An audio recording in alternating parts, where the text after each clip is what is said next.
Quem aqui acredita ou tem a impressão de que tudo que é mais complexo, tudo que é mais difícil, é o mais caro, tem um valor maior, e tudo que é mais simples, mais simplório, é mais barato, tem um valor menor? Por que eu estou perguntando isso? Porque muitas vezes, quando eu vou conversar com um médico que tem uma PJ, é sócio único da PJ dele, ou um médico que é sócio de uma clínica com outros médicos, ou até os gestores de clínicas médicas, às vezes eu tenho a impressão de que eles acreditam que estão pagando menos imposto porque eles estão enquadrados no Simples Nacional. O Simples Nacional é uma forma de cálculo de tributação, é um dos regimes tributários existentes no Brasil. Nós temos o Simples Nacional, nós temos o lucro presumido e o lucro real, e o Simples Nacional é um deles. E muitas vezes eu tenho essa impressão de que eles acreditam que estão pagando menos imposto porque estão enquadrados no Simples Nacional, o que para a medicina é muito prejudicial, na maioria das vezes. O Simples Nacional, para a área médica, geralmente é o regime tributário mais caro para uma clínica médica. E como funciona, então, o Simples Nacional? O Simples Nacional é previsto na Lei Complementar 123 de 2006, e ali no texto dessa lei complementar, em outras palavras, claro, ela cita que a área da medicina, a área médica, é enquadrada no anexo 5º, salvo se ela cumprir alguns requisitos, que é o fator R, que eu explico em outro vídeo, para esse vídeo não ficar muito grande. Se ela conseguir cumprir com o fator R, ela migra para o anexo 3º. Se ela não conseguir, ela continua no anexo 5º. E o que significa, então, esse anexo 5º? Eu trouxe aqui os dois anexos, as duas previsões, o anexo 3º e o anexo 5º. O Simples Nacional, ele varia conforme a faixa de faturamento. Na Lei Complementar 123, os anexos tratam de valores anuais. Aqui eu trouxe para valor mensal, para ficar mais fácil a visualização, né? Mês a mês é mais fácil. Nós brasileiros temos o costume mais de verificar os valores mensais do que os valores anuais, por isso que eu fiz essa alteração. Mas, multiplicando por 12 ali, a gente chega no valor que está previsto na Lei Complementar 123. Então, o Simples Nacional ali é previsto em faixas. A primeira faixa, um faturamento mensal de até 15 mil. A segunda faixa já vai de 15 mil e 1 centavo até 30 mil. A terceira de 30 mil e 1 até 60, assim por diante. E conforme você vai aumentando o seu faturamento, a sua alíquota também, consequentemente, também vai aumentando. Então, quem está no anexo 3º, um faturamento de até 15 mil por mês, a alíquota é de 6%. Passou de 15 mil, até 30 mil, a alíquota é de 11,20%. E assim por diante. O anexo 5º já começa com uma alíquota de 15,5% para um faturamento de até 15 mil reais. Geralmente, uma clínica fatura muito mais, fatura pode ficar na segunda e quarta faixa ali, até 30 mil e até 150 mil por mês. Se ela estiver enquadrada no anexo 3º, que eu acho muito pouco provável, a alíquota dela vai variar entre 11,20% até 16%. E no anexo 5º vai de 18% até 20,50%. Esses percentuais são as alíquotas, que nós chamamos no direito tributário. A alíquota é o valor, é o percentual que você vai calcular sobre o seu faturamento mensal. Tá?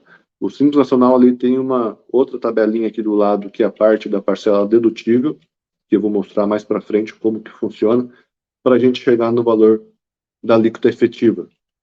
Esses percentuais aqui, 6%, 15,5%, 11,20%, 18%, são as alíquotas nominais. Não quer dizer que vai ser essas alíquotas, até porque, como eu falei, que o Simples Nacional, a alíquota varia conforme o faturamento, quanto mais você fatura, maior é a sua alíquota. Se você tiver, por exemplo, na primeira faixa, entre a primeira e a segunda faixa, 15 mil. Primeiro mês, você faturou 15 mil, você vai pagar 6%. No segundo mês, você faturou 25 mil. Então, você não vai pagar nem 6 e nem 11,20. Você vai fazer, todo mês, tem um cálculo para chegar no valor da alíquota efetiva, que é o valor da alíquota que vai incidir naquele mês. E como que a gente faz esse cálculo? Vamos considerar uma empresa médica que está no Simples Nacional, no anexo terceiro. Está no anexo terceiro. Para a gente chegar no valor da alíquota efetiva, nós vamos precisar, para calcular esse valor aqui, nós vamos precisar saber o valor do faturamento mensal, e o faturamento mensal nós vamos ter a receita bruta dos últimos 12 meses, que é a RBT12, e a parcela dedutível. A parcela dedutível já é prevista na própria lei complementar. Tá? Esses valores que eu coloquei, 9.300, 9.360, 17.640, já está previsto na lei complementar. E é um valor fixo. Então, para a gente definir uma alíquota efetiva para uma empresa do Simples Nacional que está no anexo terceiro. Vamos imaginar que essa empresa do Simples tem um faturamento mensal de R$25 mil. R$25 mil. A RBT12 vai ser o R$25 mil vezes 12, que é os últimos 12 meses de faturamento dessa empresa. R$300 mil. R$300 mil, ela vai estar aqui na faixa 2, porque o faturamento mensal dela é 25 mil, e 25 mil está entre 15.001 e 30 mil reais. Então, a faixa 2, ela tem uma parcela dedutível de 3.360. A alíquota efetiva vai ser calculada como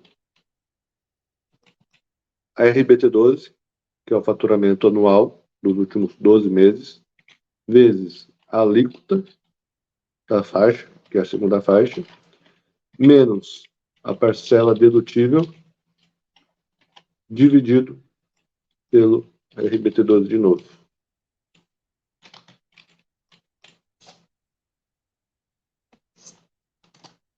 E aqui a gente chega na alíquota de 8,08.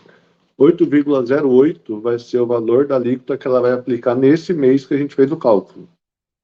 No mês seguinte, se a alíquota dela, se o faturamento dela variar, a alíquota efetiva já vai ser diferente também. Este cálculo precisa ser feito mensalmente e é sempre considerando os últimos 12 meses de faturamento, sempre considerando o RBT12. Essa é a forma de cálculo para chegar na alíquota que você está pagando no Simples Nacional. Tá?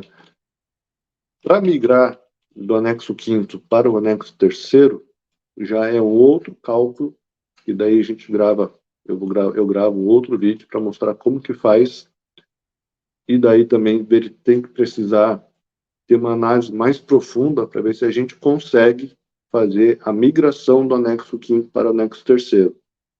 Não é um cálculo muito fácil, não é uma coisa simples de se fazer, precisa envolver, fazer reunião com sócios, verificar a quantidade de funcionários que essa clínica tem, valor de prolabore, já precisa de ter mais conversa para ver se a gente consegue fazer esse cálculo para conseguir migrar do anexo 5º para o anexo 3º.